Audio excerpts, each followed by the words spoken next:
നമ്മൾ വീണ്ടും പത്തനംതിട്ടയിലേക്ക് ഒന്ന് പോവുകയാണ്. അവിടുത്തെ പറയാൻ പറ്റത്തില്ല, കാരണം ആറന്മുള പോലീസ് സ്റ്റേഷനിൽ രജിസ്റ്റർ ചെയ്ത കേസാണ്.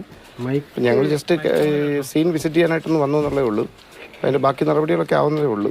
അപ്പോൾ ഇപ്പം നിലവിൽ നമുക്ക് പ്രാഥമിക ഘട്ടത്തിൽ ഒന്നും തന്നെ പറയാൻ പറ്റുന്ന ഇൻവെസ്റ്റിഗേഷൻ പ്രോഗ്രസ്സിലാവട്ടെ കേട്ടോ. ജസ്റ്റ് സീൻ വിസിറ്റ് ചെയ്തു, സീനെല്ലാം ഒന്ന് ഗാർഡ് ചെയ്യുക, ബാക്കി നടപടികളിലേക്ക് പോകുന്നുണ്ട്. ആറന്മുളയിൽ ഇപ്പോൾ രജിസ്റ്റർ ചെയ്ത കേസുമായിട്ട് ബന്ധപ്പെട്ട്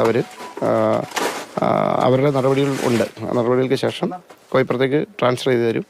ഓൾറെഡി ഒരു കേസ് ട്രാൻസ്ഫർ ചെയ്ത് കിട്ടി, രണ്ടാമത്തെ ഇപ്പോൾ തന്നെ കിട്ടും. അപ്പോൾ അതുമായിട്ട് ബന്ധപ്പെട്ടുള്ള കാര്യങ്ങൾ ഇപ്പോൾ ഒന്നും ഡിസ്ക്ലോസ് ചെയ്യാൻ പറ്റത്തില്ല.